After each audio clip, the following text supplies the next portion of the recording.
Welcome to Love, Life, and Law of Attraction with Lisa Hayes. This is the place where you'll learn how to find the love of your life and build a life you love. Seriously, it cracks me up every time I hear that. Was that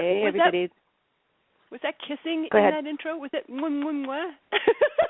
It sounds like it, doesn't it? It's awesome. It's like, in case you were snoozing, you are not anymore. You are here with us. This is Lisa, and we are having the most interesting guest today. I mean, I'm slightly partial because Jeannette is my BFF, but Jeannette Maw is the Good Vibe Coach, and she is, I think, not just the Law of Attraction expert, so we are very lucky to have her. And I think Law of Attraction and relationships brings up all kinds of sort of interesting, dicey kind of topics and conversations, so I'm thrilled. But for people who may not, I can't imagine who it would be, but just do it for good measure. Tell us a little bit about yourself. Well, first of all, I thought you were going to say we are going to have the most interesting conversation today. When you said guest, I felt a little flattered. But I'm Jeannette Maw, the Good Vibe Coach, and I live and breathe all things to do with manifesting, conscious creation, law of attraction. I like to play in a wide variety of areas, but man, do I get a lot of questions about using creative powers in relationships with other people. And Lisa, you know this stuff better than anyone else I know, so I can't imagine someone more... I was going to say fun, but that's not exactly the word with you. Insightful might be a better description of what it is to tap your brain for this subject. So I'm looking forward to this conversation today. I'm at goodvibeblog.com for anyone who doesn't know me. Goodvibeblog.com. Excellent. So let's just dive in. I want to start with, because we have kind of a handful of questions that we tossed back and forth. I had a couple that I pulled out in case we have any extra time today. Let's start with LOA ethics and relationships. Yeah, let's do. So I think the question is, I think the question that comes across both of our desks and probably crosses everybody's mind is some variation of how can I use law of attraction to get that guy or that chick? Or is it okay to do that? Like, how do you feel, I know the answer to this question, about law of attraction and attracting a specific partner? You know, it's hard. When we think about this in a bigger perspective, Lisa, it's hard to imagine places where we don't practice this. My official position is it's not cool. I wrote a blog post recently called The Voodoo I Don't Do, just so that I had a quick link for all the requests that I got from someone asking, how can I use law of attraction to get my ex back, or to get this person interested in me, or this person who's engaged to someone else but really should be with me. But when my official position is, hello, that's not using our powers in the way they were meant to be used. It's much more effective if we just focus on the love or the relationship we want rather than the specific person. And yet, Lisa, I posted, after I published that post, several days later, I kind of was half joking, but not really, on Facebook about how there's a particular person who I put in the number one slot on my fantasy neighbor list. And I didn't mean that because I specifically wanted her to pick up and move and come live next to me, but we do this too when we want to get a job, when there's a boss or an interviewer or a decision maker, and we want them to make a decision in what we believe is our favor. I think there are a lot of ways that we might be practicing this that we might not even realize. And in some areas, it seems okay. It doesn't. But in this one, it's all of a sudden taboo. So I'm really interested in this discussion because I think it's a very gray area. Do you think it's even possible? Because I have an opinion on this, actually, but I'm going to ask you. Is it even possible, really, to leverage law of attraction to attract a partner that didn't want to be with you in the first place? Okay. Well, if they were dead set against it, look, I have a lot of evidence about how powerful we are. If there's someone who is not firmly grounded in what they want, they are so easily influenced, it's not funny. Lisa, you've heard me. I practice this all the time. When I tell stories about how I used to recognize I was bracing for trouble when I would have a new litter of foster kitties at home, because my boyfriend at the time, he wasn't down with that work. He was not supportive. He would actually get quite irritated with me when I would do it. And I had a new litter of kittens, and I was bracing. I looked at the clock, 3 o'clock. Oh, he'll be home in 2 hours. And I felt my energy just go in the toilet, and I was bracing for the onslaught of his unhappiness with this. And I realized in that I'm co-creating it. So I changed my mind with that awareness. I said, no, that's not what I'm creating. What I'm creating is, and I imagined him being supportive, not because he all of a sudden loves fostering kittens, but because he knows it's important to me, and he supports what makes me happy. So I changed my energy, my expectation, my knowing of him just by, sliding onto some more supportive thoughts. And the guy that came home, instead of opening the door to my office and seeing the kittens and being all huffy and slamming the door and giving me the cold shoulder for 2 days, instead, what he did this time, he opened the door. When he saw the kittens, his face lit up. He smiled. He said, someone's got kittens. He got down on his hands and knees, and he tickled their chin, and he scratched their ears, and he asked me what I named him. I tell you, I did not recognize that guy. Okay. He strikes me as someone who's very easily influenced. He might not have consciously wanted to be supportive of my fostering efforts, but when someone gets plugged in, when someone is focused, when they're using their powers to whatever ends they are, I think they're highly influential. I think so, too. I think that, it all comes down to the most likely possibilities in the universe, and we're playing with a handful of them at all times. Like, I can see how that is a likely possibility in the universe, or in the multiverse, I will say. Even though it hadn't been the case in the past, it was a path of least resistance. Everybody wants to feel good. Everybody wants to be happy. Most people want to get on the floor and roll around with kittens, at least for a little while. So It's not like I was manifesting him going on a suicidal rage or anything. But think of all those stories. Well, okay, I know like 3 stories of people who were like super focused on a celebrity who later went on to marry that celebrity. And they were like, at the time they were nobody. There's no reason to believe they would be on this celebrity's radar. And yet there they were. I think you want to know why that works, by the way? Tell me.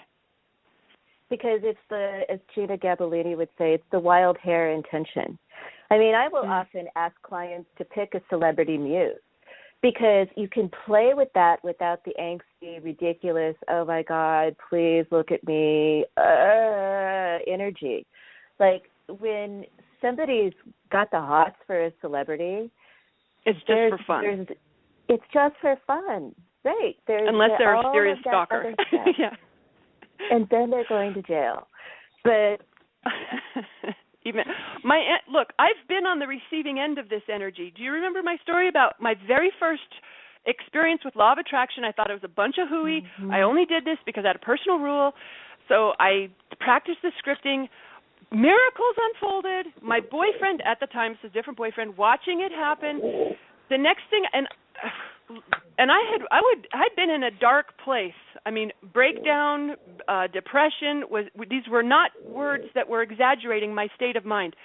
With the next day and the entire next week, I was having more sex than I've ever had in my entire life. I was taking the bus home at work. Okay, I was taking the bus home at work. It's not like I'm a big fan of bus rides, but there I was, morning, noon, and night, having sex with my boyfriend. Later in the week, I was like, as I'm taking the bus home after yet another nooner, I'm like, what has gotten into me? This is not like me. What's going on? And I realized he was paying attention to that little scripting thing that I did. He's using law of attraction without even having studied it. But hello, that's how it works. You don't have to be an expert in it to make it work for you, to manifest more sex with me. And you know what I said to him, Lisa? I was a little concerned, frankly. I didn't like the idea that someone could be in charge of me. And I said to him, this isn't ethical. You need to stop that. He thought it was cool. And I said, you keep that up, and here's what could happen. Yeah, he manifested a lot of sex with me. I might be having it with someone else, so I would cool it if I were you, buddy. In hindsight, I'm looking back wondering, why were you ever complaining about that, Jeannette? But what bothered me was the idea that someone else could influence me. Mm-hmm. And yet, it's happening every day. We're doing it to each other all day long. Right. But somebody actually, I think in that case, because you know me, Like, I think that he probably was able to tap into or activate something that, again, went with the flow of your feel-good, went with the flow of something that was to your benefit, to your highest joy. I mean, you didn't not like the sex. You didn't like being controlled. And so it's easier to tap into that you're sharing here. I like this thought. I don't want to argue against it. And I like the thought that we cannot be manipulated. You can't be. I don't think you can be manipulated to your detriment. I mean, again, as people, as humans, we're wired towards wanting to feel good. We're wired towards wanting to feel better. So if somebody activates a vibration in me that's leading me towards my feel good, I'm going to follow down that road naturally, instinctively, easily. It's not going to be as easy for somebody to lead me down a path that goes against my best interests. Well, look, how many times have we seen it unfold, either for ourselves or someone that we're witnessing this happen, where they pull the worst out of us because they expect it or because they're flowing such bad stuff that when we rendezvous with them, we are not at our best. You know what I mean? Mm-hmm. Yeah. That's true. This is true. This is a little bit why I call this kind of voodoo-y. Like, I think this is stuff you want to be very careful about and focus on what we want to feel. Abraham teaches everything we want is only because of how we think we'll feel when we have it. If we focus on that and not get attached to the specifics, I think we're in good shape. Which is what I say when I get a client or a friend or somebody who's talking about wanting to manifest a specific person. It's like, okay, with some reservation, with some disclaimers, I can get on board for that under one condition, which is that we do use that person as muse energy. That person is activating a desire in you that's really specific, that's making you feel a certain way.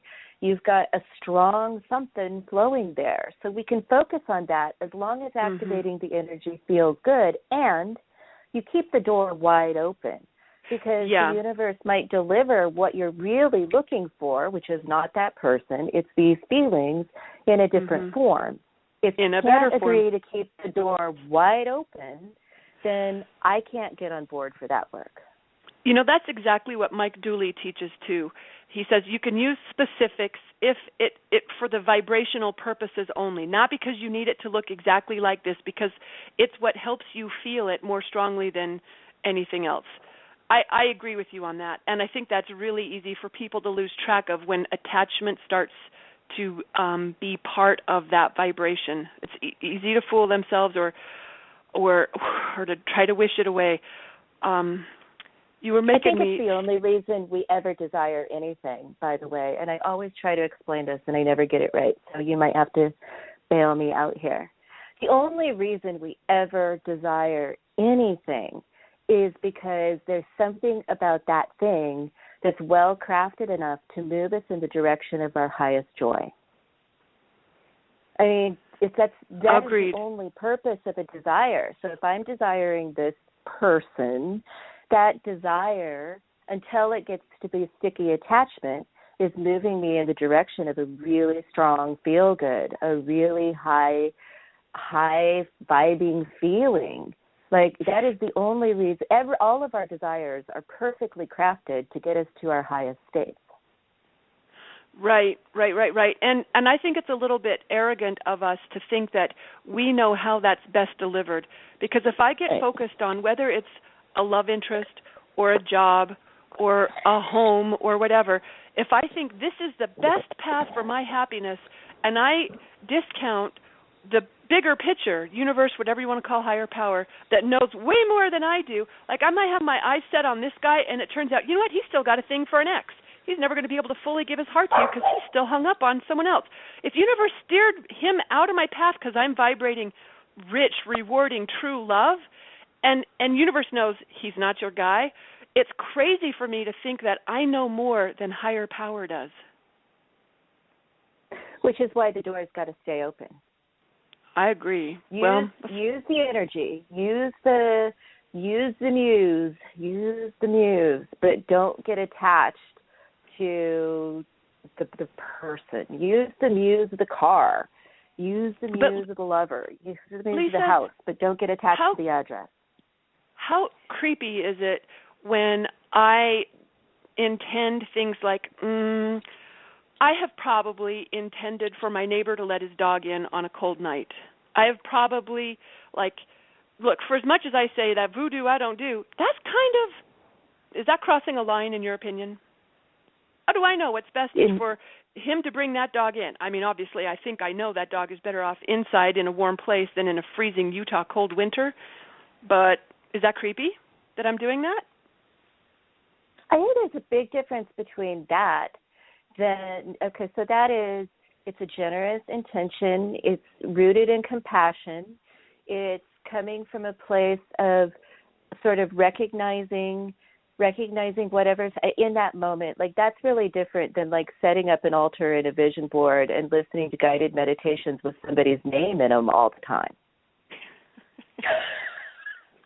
I hope you're not being generous with me.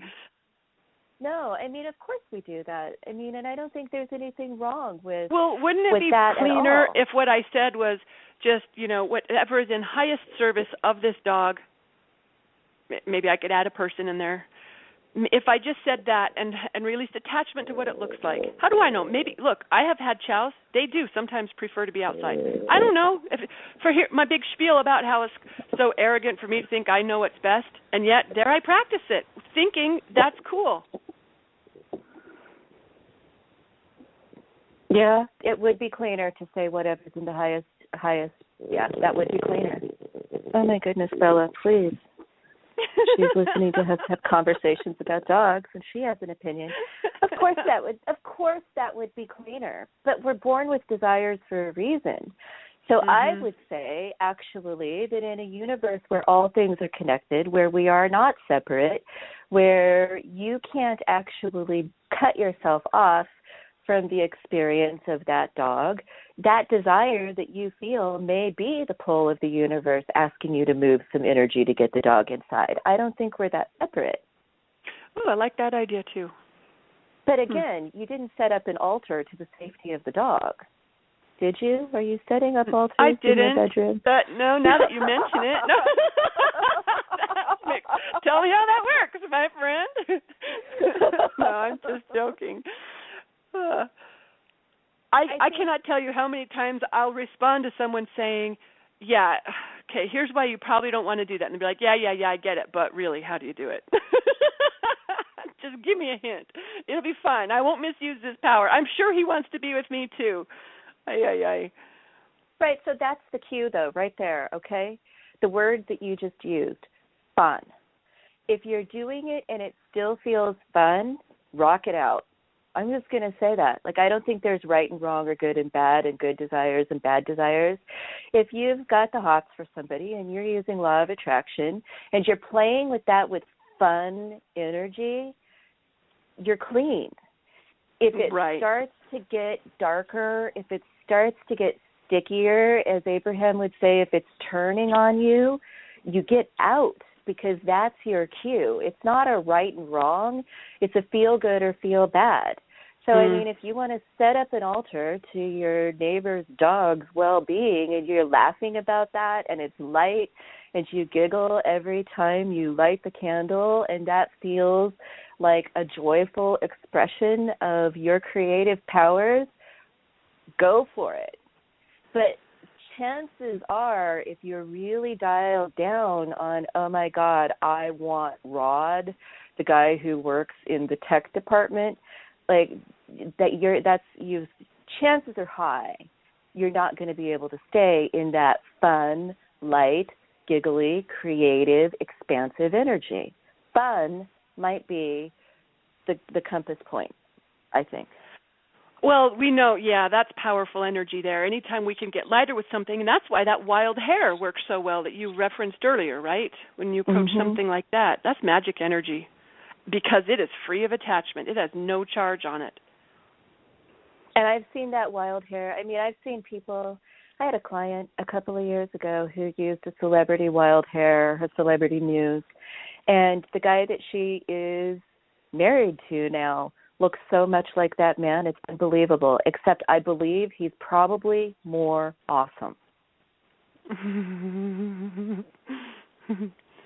Like this and something better, dude, she nailed that.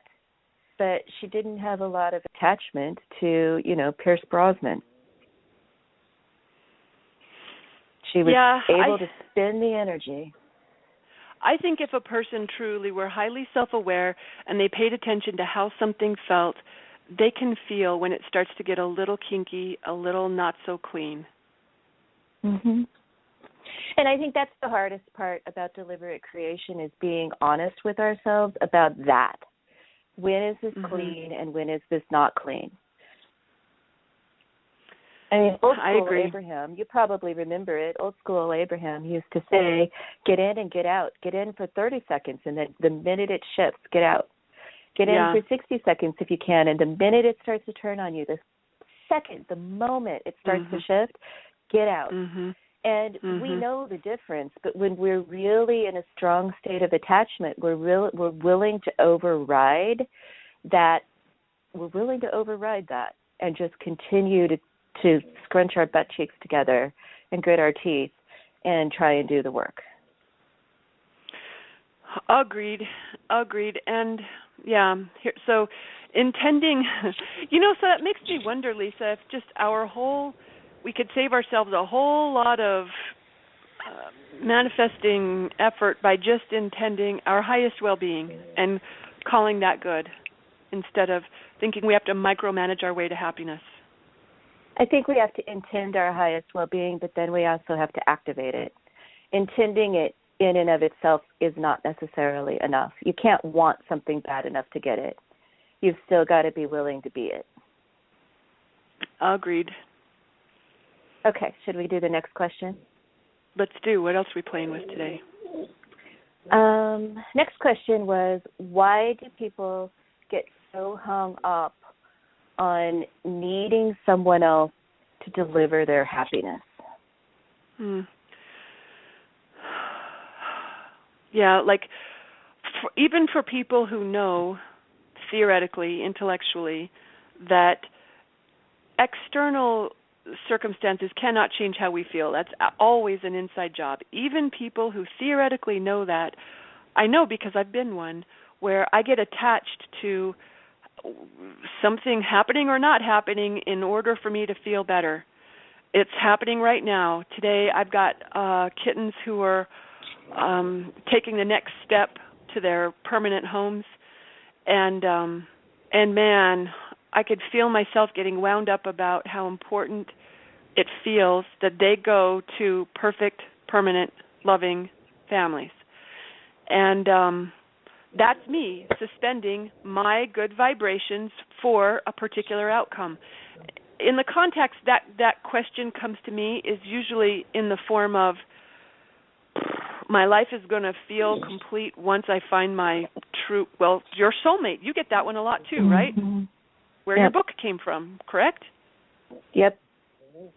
Yeah, and I mean, in my line of work and yours, it's like I've got everything, I've done everything, and that word complete, it's not complete until I find that person, until blah, blah, blah, until really sort of suspending your complete happiness package. You're on the economy package of happiness, and you're not going to be on the luxury package of happiness until you find, attract, and nail down that man or woman. And I've been there. I've done that very thing, actually. And I think we're actually, as a program, as a society, we're programmed to think that you're not done. You're not done until you get there. But then we know you're not ever done. Once you get there, you're still not done. Yeah, I think that's actually one way many people learn the truth of this is by living that experience. Mm-hmm. You attract the thing that you thought you really needed to have, and then you're still not. You're still looking for something else. Yeah, this wasn't it. I mean, I think that's what happens to a lot of naive first-time marriage or spouses. the ones who thought, oh, I'm going to live happily ever after. I got my guy. He's fabulous. We're going to, and then you step into it, and it's like, well, I did this when I was building my coaching practice. I imagined that once I quit my corporate job that I was so stressed out with, and I thought, I'll be happy when I build a thriving coaching practice to know that, yes, I can support myself doing what I love. And when I had a full-time thriving coaching practice 3 months later, I still was flowing the vibration of stress because that's all I'd been practicing. I hadn't practiced anything else. So even though I micromanaged the results, what my life looked like, to match what I instructed universe day after day after day, I'm a brilliant coach in high demand. It's made it so, but it didn't change how my life felt. And I would have thought that was impossible. Of course I'll be happy when I get what I want. Hello, that's why I want it. No, myth. And it happens in relationships and love a lot. Well, and I think it's worse in love to some degree. The stakes are higher because if you're trying to attract a partner from a point of need for something, you're going to attract a relationship that mirrors that need, and you haven't just duplicated your need, you've like squared it. Like whatever was missing in you, when you bring that second person in, or that third person or that fourth person, whatever lights your fire, and you, like all of that, if you're not complete, you're not going to fix your not completeness with someone else. You're going to amplify the not completeness with someone else. These are people. I mean, so we're literally doubling and tripling down on the bet for what we didn't have. Does that make sense? Am I being clear on that? Yeah, I think that's actually a really profound way to look at it. I mean, when a person understands that, I think it can change everything potentially. So, I mean, Abraham says it all the time, just go get happy, which is, I actually get a little irritated when I hear Abraham say, go get happy. I get irritated at you sometimes when you say, like, how? You said, how? And yet, this is in your book. Like, you give instructions. Like, before you can be loved by someone else, you got to love your own self and have your own life that you love before you're calling someone in on that party. I firmly believe, I mean, and I know that you don't believe in one soulmate. I don't know that I necessarily do. The word soulmate itself is kind of charged, but we'll just use it because it's easy. Like a soulmate connotates the background energy on that is that this is an ideal, and a lot of people would say it's not. Some people would, on Elephant Journal, you can read 100 articles about how your soulmate is your most complicated relationship. But that's not what we're really talking about here. We're talking about an ideal, peak experience, deeply connected relationship, an ideal love. You have to be living an ideal life to be able to attract that, to be vibrationally aligned with things that are that awesome.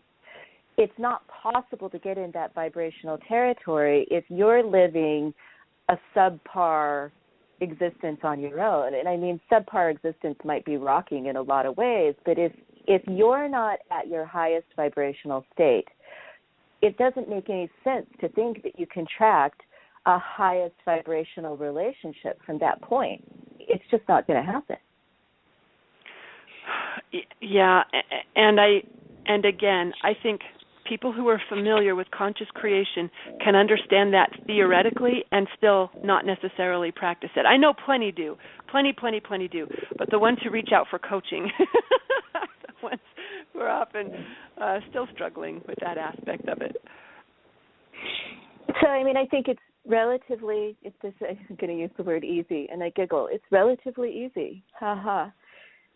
Figure out what it is that you think a relationship is going to do for you. Figure out what you think that new job is going to give you. Figure out what you think that new car is going to give you, and go out and find as many ways as you can to feed that to your own self. If you think a relationship is going to make you feel secure, then go out and figure out how to get really, really secure. If you think a relationship is going to make you feel loved, if you think it's going to make you feel sexy, go out and start spoon feeding, shoveling that on your own self. Yeah, find ways to feel that way now.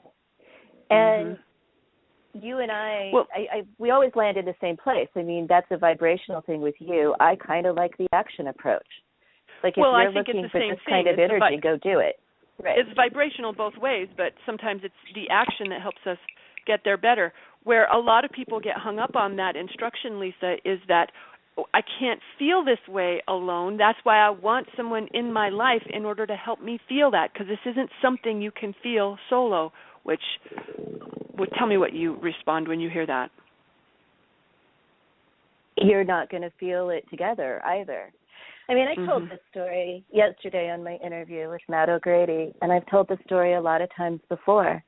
And I want to talk about Unicorn Syndrome. But, I mean, I was flowing what I call Unicorn Syndrome really big before I met David. I didn't think the guy existed, and I didn't think it was possible. And I knew as a deliberate creator that I was flowing that, and I didn't know how to shake it. I was trying. I mean, I've got some good material in my life because, you know, my parents are madly in love and have been for 100 years, almost literally. But for some reason, I couldn't get into that. I couldn't get it. Like, for me, it still seemed, it's like I was kind of doing that bit about all the good guys are gone, they're taken. It's too late for me. My parents found each other early on. I couldn't do it. And so knowing that I was struggling with it, I had to get out of my own head and into somebody else's evidence. And I had a friend who hadn't had a lot of luck in love, putting it mildly. She'd seen some tough times in that department, as I had, and she miraculously manifested the man of her dreams. So lovely and so perfect that we were all a little suspicious of him for a while. But they still, to this day, have one of the best marriages I've ever seen. And watching Trudy do it it broke my unicorn syndrome. It's like, oh, Jack exists. But once I could see that Jack existed, the evil spell was broken. I had to get out of my own life and go out in the world and be willing to look for evidence someplace else when I really couldn't dig it up for myself. That's a good way to accomplish that, too.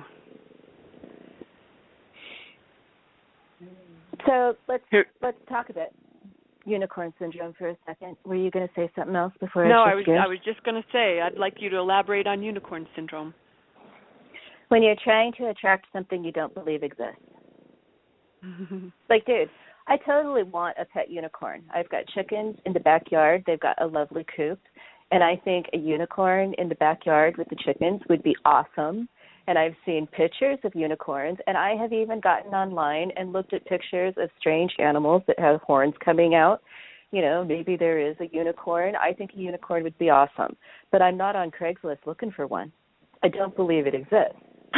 And I see this all the time in trying to attract relationships and probably other things, but relationships are what I do, where somebody comes to the table and they're like, I want this guy or this woman. I want her to be like this, da-da-da-da-da-da-da-da. She's going to be pretty and she's going to be sweet and she's going to be really creative and she's going to love my family and we're going to go on wild trips and we're going to have great sex and it's going to be amazing and she's going to laugh at all my jokes. She's never going to cheat on me because she's the most honest person ever with the most integrity and she's got this fiery, passionate personality. And yet I don't think she really exists. But that's what I really want, but it's not really out there. And a lot of people aren't even conscious that they don't believe in what they want. Mm-hmm. Like they might say, "Of course I believe in it. Yeah, I get it. Everything exists. Everything's possible. Yeah, no, I do." I've been tripped up on this one my own self in manifesting my dream house, where I've had to check some conflicting feelings or thoughts about, can it really be that good? Like that's me restricting what I'm allowing universe to deliver, because if I don't fully believe in it, it's not coming. It can't. Because universe has to make me right every time. If I think that doesn't exist, I'm right. I get to be right, which is why it's so important for us to be conscious of these things that we might not realize are impeding our manifesting efforts. What might be some clues that you're trying to attract something that you don't believe exists? A lack of success is probably where I would start. Mm-hmm. If it's taken a while, well, that might be there. You might have room for improvement. In fact, this is why one of my favorite exercises that Abraham shares is amping up your belief. I've heard them say, if you have strong desire and strong belief, you're unstoppable, because those are the two keys to successful manifesting. So one of their exercises in written form, the top of the page, you write down what it is that you want. Underneath that, you list all the reasons why you want it. However many come to mind. Doesn't matter whether it's 3 or 30. You write down as many. You stop when you're stretching, because once you're starting stretching, thinking for a reason, you're activating doubt, or you're activating something else. On the back side of the paper, you write down all the reasons why you believe you can have it. Lisa, sometimes what I do for my alignment exercise in the morning is just remind myself of why I believe I can have what I want, because belief is so key to manifesting. Mhm. And I think we've taken it another layer. I mean, it's like, okay, yeah, maybe that exists, but do I believe I can have it? Then you're into like the ninja training level of this particular exercise. Like, and I think that they're really closely attached. We can fool ourselves into thinking that we can nail the alignment because we do believe it exists, without really asking the question, do I think I can get this?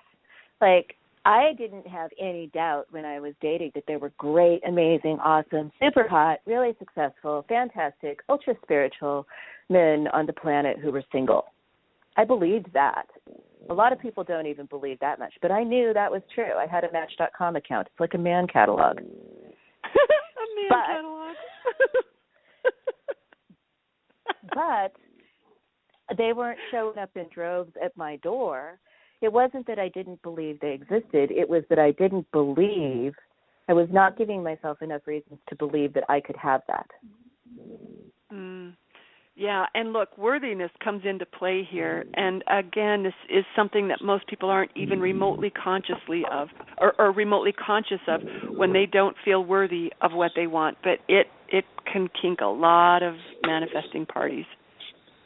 Which is why self-love is so important, because when you amp that up, you eliminate that obstacle. Mm-hmm. I'm kind of surprised the only thing we haven't said over and over and over again on this call is the universe can only treat you as well as you treat yourself. It's really fun. I like to remind myself that, let alone clients, because it's such a powerful inspiration for being good to yourself. Mm-hmm. Okay, I want to take a commercial, and then I want to come back for a second and talk about worthiness a little bit more, because I think there's some juicy stuff in here on worthiness. There is no choice in life that will have more impact on your happiness than who you choose to share it with. Everyone wants to find that one big love. However, most people are looking for that love kind of like they would play the lottery. Finding great love is not a game of chance. Score Your Soulmate by Lisa M. Hayes is a by-the-numbers guide to finding the love of your life and creating a life you love. Score Your Soulmate is a step-by-step soulmate finding formula that anyone can follow. What you will get along the way is a swoon-worthy life you'll want to share with that perfect someone. You can find Score Your Soulmate on Amazon or your local bookstore.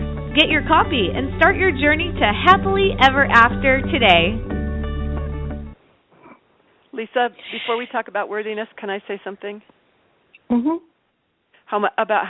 What I love, one of the things I love most about Score Your Soulmate is that you took something that a lot of people feels really abstract, like they don't know how to wrap their arms around it, and you made it so concrete. I'm a rising Capricorn. I love the process you shared in that book. It's inspiring. You.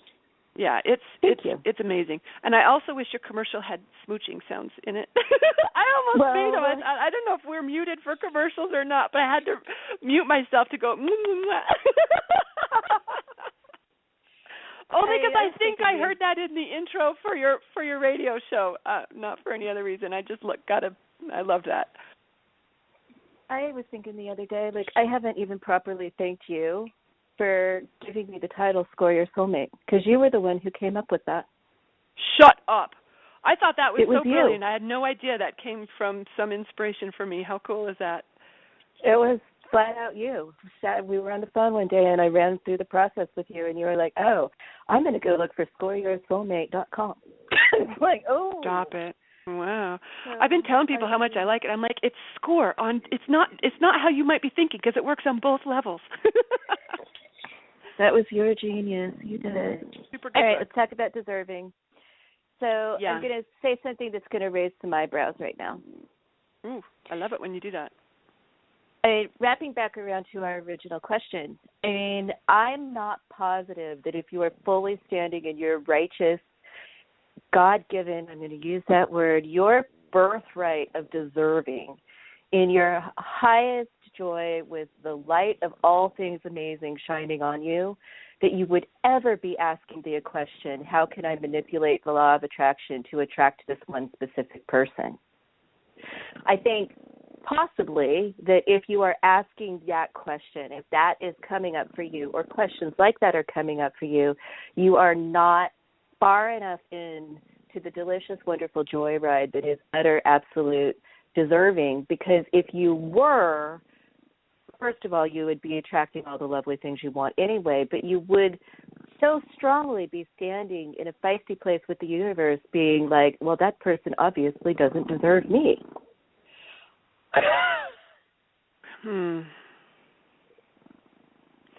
There's something about ultimate deserving where we are no longer struggling to attract anything because we're getting what's coming to us, and we're satisfied with that. I was just going to add that there's a satisfaction, a fulfillment that prevents us from having that yearning or that striving kind of energy. Mm-hmm.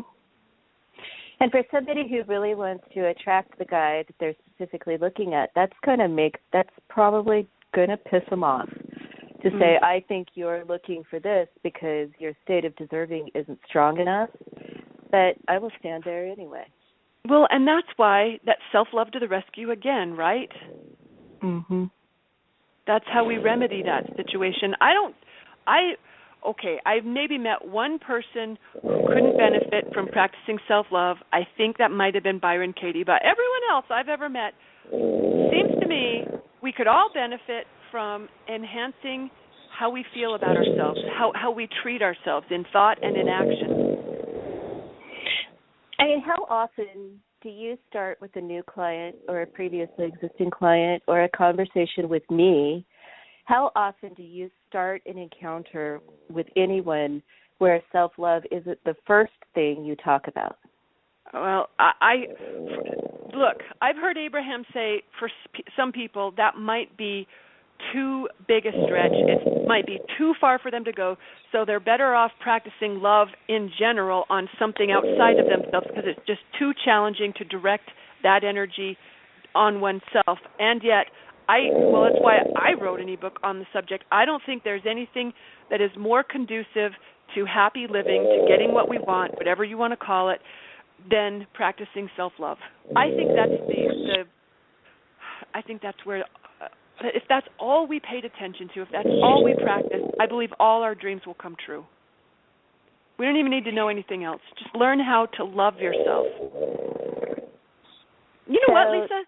You know, in our 10 Life Skills ebook, I don't think that's in there, is it? The things we weren't taught that are totally essential.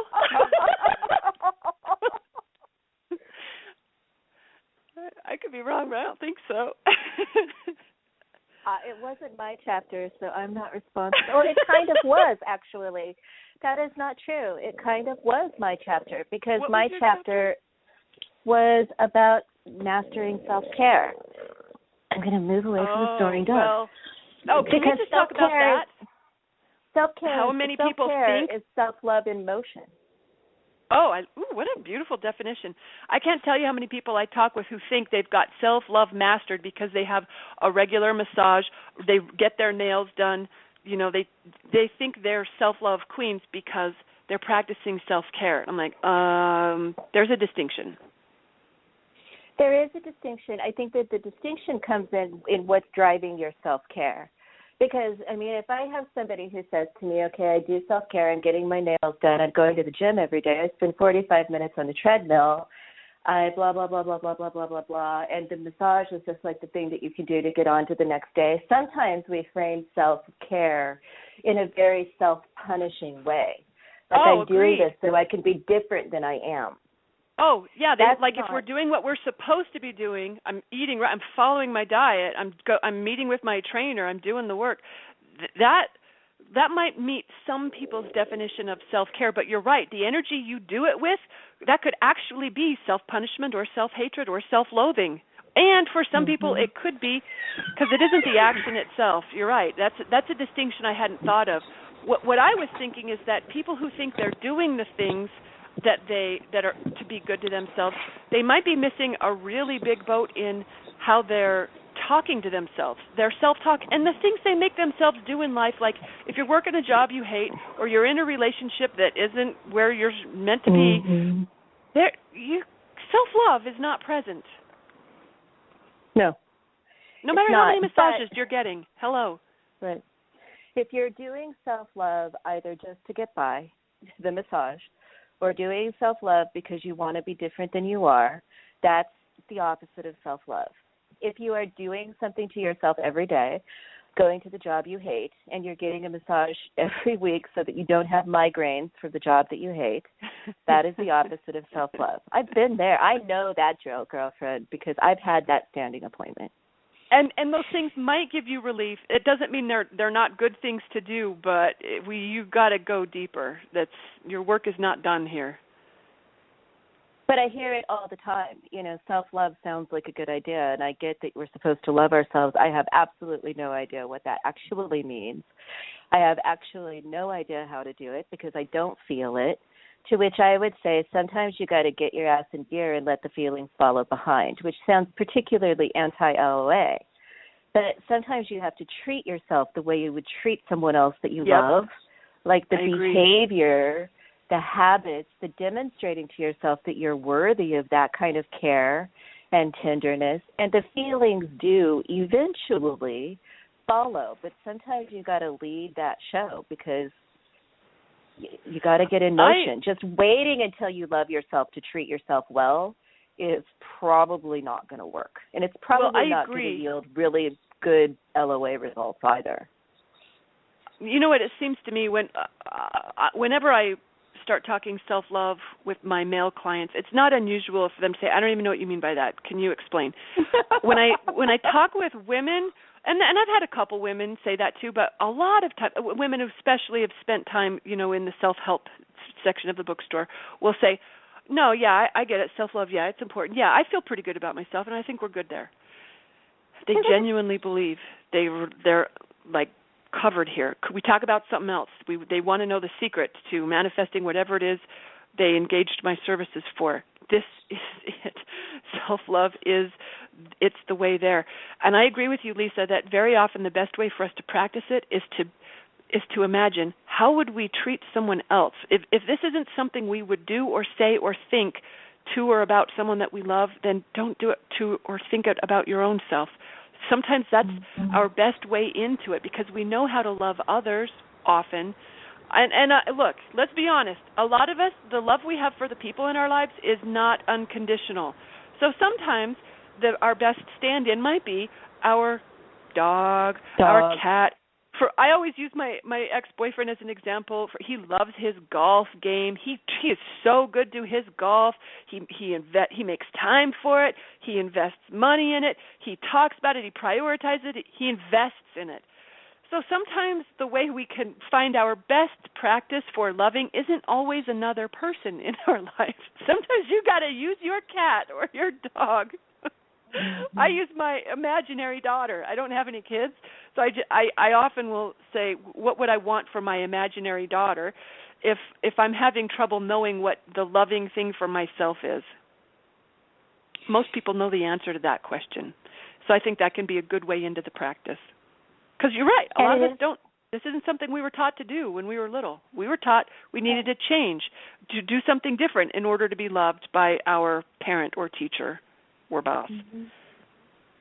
A lot of us were taught even more than that. I mean, a lot of us were taught that, fundamentally that self-love is egotistical, that self-care is selfish, that all of those things, and we're kind of off on a tangent about self-love and self-care, but I think that self-love really is like self-love and worthiness, self-love and worthiness, all of the questions about relationships and jobs and money and everything else fades into the background when you're nailing those things consistently, when you've gotten far enough into the practice that the feelings have started to follow.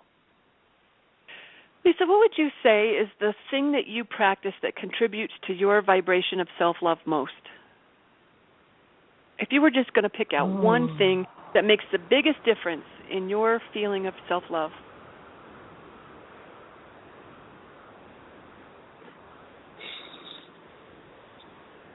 I'm trying to pick the right word. Curating my self-talk. That's a big one and a good one. I mean, it took me a while to really grasp this. Like, I stopped,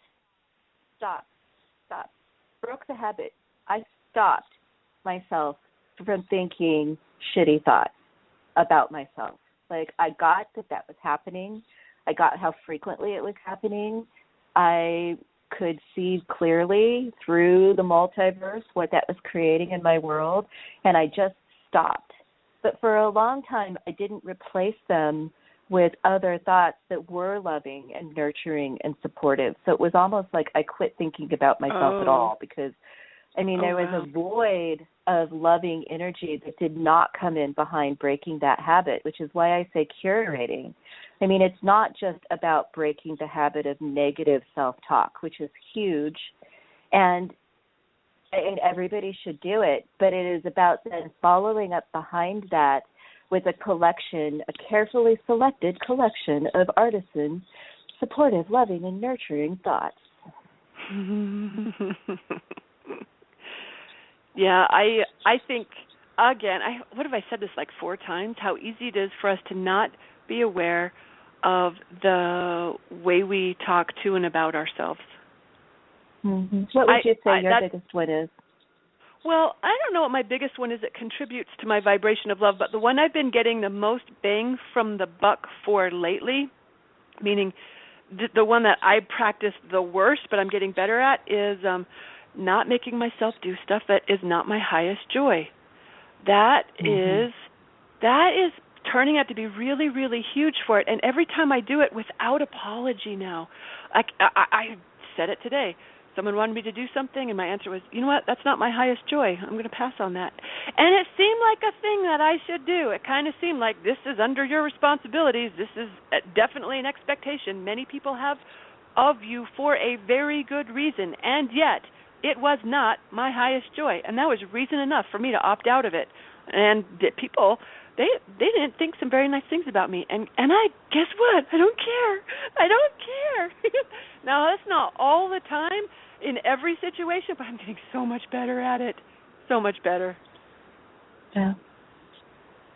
Yeah. That is huge. I mean, when you think about that in terms of a loving act, I mean, that is the way you would treat somebody that you really love. You wouldn't force somebody that you really love to be doing a bunch of stuff that makes them unhappy. That's logical, and yet that's a ninja level skill, girlfriend. It is ninja level. I agree. In this culture where we are conditioned to meet others' expectations, and we get it from when we're young. You know, this is how most parents raise their kids. That, you know, the approval comes when your behavior changes. You're either eating your vegetables or doing your homework or making your bed or being nice to your sister. That's when the approval comes, and we learn to ignore what we prefer over what others want for us, and we become experts at satisfying the demands or interests of others. That's to come back from that one. It takes a little practice, especially in a world where our bosses still think they know what we should be doing. Our spouses still think they know what's best for us, which can be, you know, that's a whole other conversation there. Yeah. All right, final thoughts. We've talked our way through almost an entire hour. What are your final wrap-up law of attraction thoughts on the infinite pursuit of love and relationships in the multiverse? Look within first. I'm just going to leave it at that. Yeah, I would agree. I mean, yeah, solve your own problems, fill your own needs, meet your own expectations, fulfill your own desires, Start there first, and you will find what you're looking for on the path to taking care of yourself. I mean, it is virtually inevitable that if you're pursuing the things that light you up, that if you're looking within, going there, that you will find that other thing while you're looking. We're so smart. Oh my God, we're super smart. And if anyone needs any help with that, I would recommend getting a copy of Score Your Soulmate. Me too. Thank you.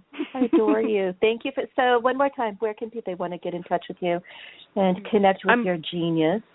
I'm blogging at goodvibeblog.com. Also, Good Vibe University, how do they find that? goodvibeu.com or goodvibeuniversity.com, but I have links to it everywhere. If you go to my Facebook page, if you go to my blog, it's easy to find your way to Good Vibe University, online gathering for conscious creators. Having a lot of fun over there. By far, without doubt, the best. Talk about curating a collection of things. You have curated the collection of the most awesome, inspired, deliberate creators on the planet. Agreed. It is amazing. They're amazing. So thank you for being here, my friend. My pleasure. Thanks for inviting me. Have a great day, everyone. Bye-bye. Thank you for joining us. What if nothing had to change for you to love the body you have right now?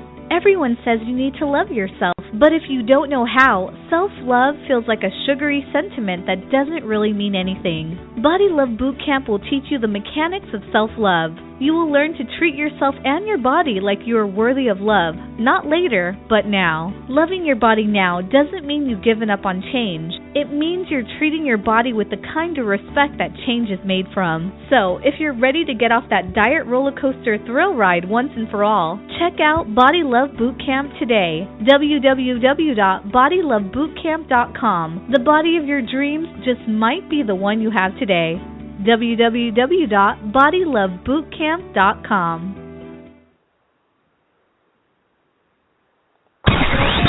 Thanks for listening to Love, Life, and Law of Attraction. Tune in next week to learn more about how to find the love of your life and build a life you love.